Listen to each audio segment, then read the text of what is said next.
Good morning all of you and welcome back to online classes of Maharana Pratap. आज हम discuss करेंगे मौर्य वंश की स्थापना।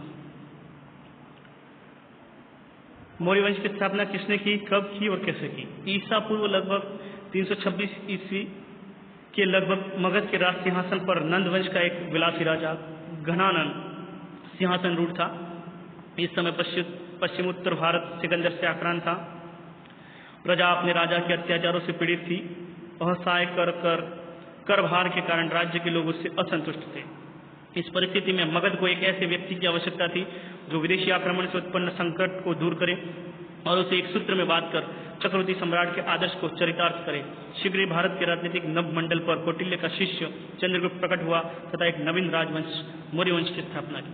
मतलब 326 ईसा पूर्व के आसपास की बात करें तो उस समय मगध के ऊपर जो शासन करने वाला जो राजा था उसका नाम था घनानंद, जो कि एक विलासी राजा था और प्रजा जो थी उससे संतुष्ट नहीं थी। क्यों संतुष्ट नहीं थी? क्योंकि उस समय पश्चिमोत्तर भारत जो था वहां पर सिकंदर के आक्रमण हो रहे थे। सिकंदर के बाद में भी कई सारे यूनानी राजा जो थे उन्होंने आक्रमण किया था। दूसरी तरफ उनके ऊपर कई सारे कर जो थे, टैक्स जो थे वो लगा दिए गए थे। इस वजह से मगध की जो प्रजा जो थी वो चाहती थी कि कोई ऐसा व्यक्ति आए जो उनकी रक्षा करे, इन ग्रीक या यूनानी राजाओं से रक्षा भी करे, साथ में उनके खिलाफ या उनके साथ में जो कर भार जो बढ़ गया, उनके ऊपर जो अत्याचार हो रहे उन अत्याचारों को कम करे और एक अखंड भारत की स्थापना करे। ऐसा राजा मगध के लोग चाह रहे थे। और किस्मत से कौटिल्य का शिष्य जो था चंद्रगुप्त मौर्य, वह उस समय आता है और उसने मगध के जो अंतिम सम्राट जो थे घनानंद, उनको डिफीट करने के साथ ही मौर्य साम्राज्य की नींव डाली। चंद्रगुप्त मौर्य 322 ईसा पूर्व से लगाकर 298 ईसा पूर्व तक उन्होंने शासन किया। अपने गुरु चाणक्य की सहायता से अंतिम नंद शासक घनानंद को पराजित कर 25 वर्ष की आयु में चंद्रगुप्त मौर्य मगध के राज सिंहासन पर आरूढ़ हुआ। टिक लगा देना है। नंद वंश का अंतिम शासक जो था वो कौन था? घनानंद। ये घनानंद जो था वह बहुत ही विलासी प्रवृत्ति का था। तो उस समय चाणक्य जो थे उन्होंने उनका जो शिष्य जो था चंद्रगुप्त मौर्य ने अपने गुरु चाणक्य की मदद से अंतिम नंद शासक घनानंद को पराजित कर दिया और मात्र 25 वर्ष की आयु में उसने मगध के राज सिंहासन पर बैठ गया।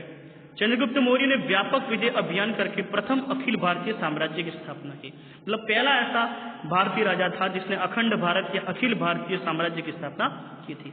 305 ईसा पूर्व में, ठीक लगाना इस लाइन को, 305 ईसा पूर्व में उसने तत्कालीन यूनानी शासक सेल्यूकस निकेटर को पराजित किया था।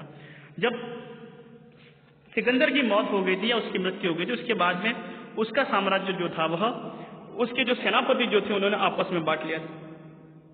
तो भारत और उसके आसपास के जो एरिया जो था वो सेल्यूकस निकेटर के हिस्से में आया था। इसी सेल्यूकस निकेटर को 305 ईसा पूर्व मौर्य सम्राट चंद्रगुप्त मौर्य ने पराजित किया। संधि हो जाने के बाद सेल्यूकस ने चंद्रगुप्त से 500 हाथी लेकर पूर्वी अफगानिस्तान, बलूचिस्तान और सिंधु नदी के पश्चिम का क्षेत्र उसे दे दिया। युद्ध के बाद में दोनों में संधि हुई। सेल्यूकस निकेटर ने चंद्रगुप्त मौर्य से 500 हाथी उपहार लिए और बदले में अफगानिस्तान, बलूचिस्तान और सिंधु नदी का पश्चिमी क्षेत्र जो था वो चंद्रगुप्त मौर्य को दिया। सेल्यूकस ने अपनी पुत्री का विवाह भी चंद्रगुप्त से कर लिया, जिसकी पुत्री का नाम था हेलेना। तो चंद्रगुप्त जो था उसने हेलेना से विवाह किया। हेलेना जो थी वह सेल्यूकस निकेटर की पुत्री थी। मेगास्थनीज को अपना राजदूत बनाकर उसके दरबार में भेजा गया। इंपॉर्टेंट है, टिक लगाना। मेगास्थनीज जो था वो सेल्यूकस निकेटर का एक तरह से गवर्नर था या उसका राजदूत कह सकते इसको।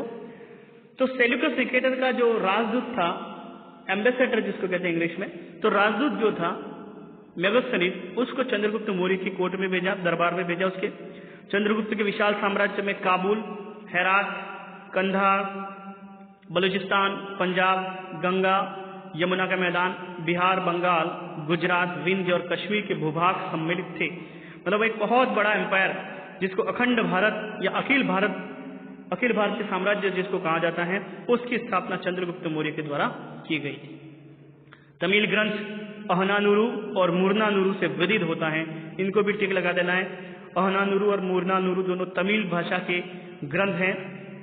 चंद्रगुप्त मौर्य ने दक्षिण भारत पर भी आक्रमण किया था। वृद्धावस्था में उसने भद्रबाहु से जैन धर्म की शिक्षा ले ली थी। वेरी वेरी इंपॉर्टेंट लाइन टिक लगाना है। चंद्रगुप्त मौर्य जो था उसने अपने शासन के अंतिम दिनों में या वृद्धावस्था के टाइम पर जैन धर्म की शिक्षा ली थी। मतलब चंद्रगुप्त मौर्य अपने अंतिम समय में जैन बन गया था और भद्रबाहु नाम का कोई जैन भिक्षु था, उसने चंद्रगुप्त मौर्य को जैन धर्म की शिक्षा दी थी। उसने 298 ईसा पूर्व में श्रवण बेलेगोला मैसूर में उपवास करके अपना शरीर त्याग किया। मतलब चंद्रगुप्त मौर्य जो थी उसकी मृत्यु जो हुई थी वो 298 ईसा पूर्व में हुई थी। कहाँ पर हुई थी? श्रवण बेलेगोला कर्नाटक में।